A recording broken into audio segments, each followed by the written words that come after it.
So I'm going to solve the same problem that was presented in the previous slide, where we have the reaction between aluminum and chlorine to form aluminum chloride.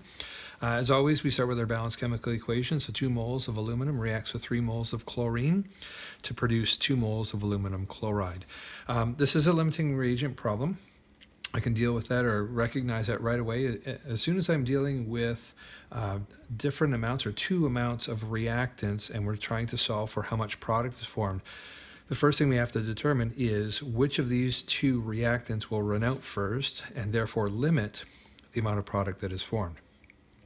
Just like every problem-solving process that I've showed you so far, we start with a balanced equation, and then I've listed the given and the required information right underneath the entity. Recognizing that I have information about both reactants, and I'm trying to solve for the amount of product.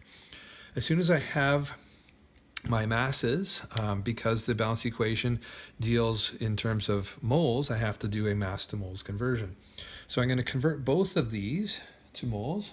So I have my 26.982 grams per mole is my molar mass of aluminum, and 70.90 grams per mole is my molar mass of my chlorine. Anything that I have a mass for, I have to convert to moles.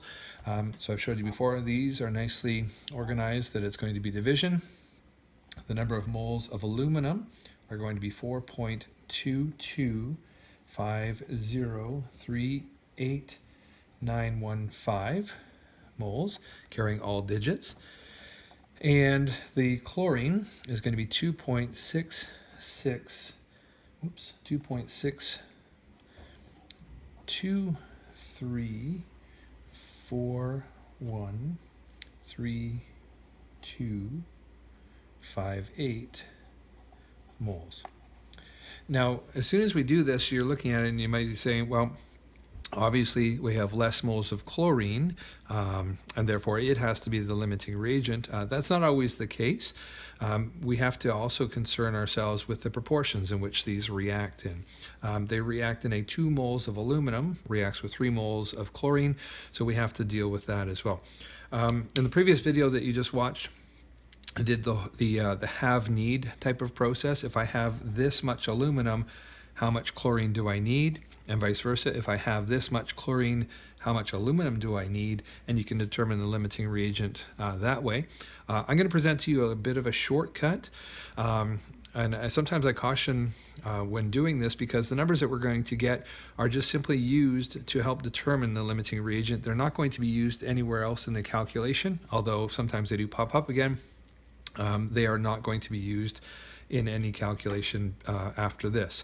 What I find the easiest way to determine the limiting reagent is to sort of normalize these.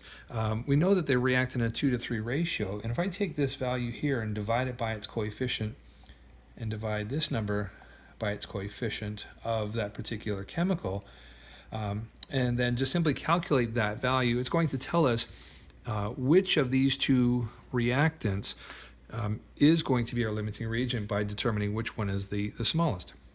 So I do this one, this calculation. I'm going to get 2.112519 and so on. And over here I'm going to get 0.87447 and so on. All I have to do now is compare these 2 numbers. After taking the number of moles, dividing it by the coefficients in the balanced equations, whichever number here is smaller will always be your limiting reagent. The larger number will be in excess, and therefore your excess reagent. When dealing with a stoichiometry problem, we are only going to concern ourselves with the limiting reagent, because that will limit the amount of product that's formed. So as soon as I know that, I am going to only focus now on the chlorine, and I'm going to ignore the information about the aluminum. Now, as before, I cautioned you, this number absolutely means nothing in terms of our stoichiometry problem. We actually have to go back and deal with the actual number of moles of chlorine as we move forward.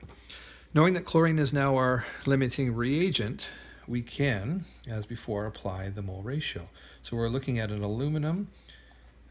chlorine to aluminum chloride ratio, which according to our balanced equation is a 3-to-2 ratio. 3 moles of chlorine produce 2 moles of aluminum chloride. That's going to equal their 2.623413258 moles to X, and that's our unknown amount of aluminum chloride. Two inside terms equal the two outside terms when multiplied, so 3X is equal to 5.246826516. To solve for X, we divide both sides by 3. So X is equal to 1.748942172 moles of aluminum chloride. If you remember back from that previous video, this is the number that was used to determine the amount of aluminum chloride that was formed. So I'm going to bring that up here. The number of moles of aluminum chloride is going to be my 1.748942172 moles. I want to go from moles to mass, so I'm going to need my molar mass. So my molar mass is 133.332 grams per mole. I'm going to multiply that by my number of moles, so 1.748942172, to give me a final mass of 233.1899577 grams. So the last thing I have to do, as always, is deal with my number of significant figures.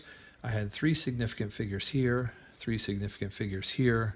My final answer has to have 3 significant figures, so here's my third. I'm going to look at the next number.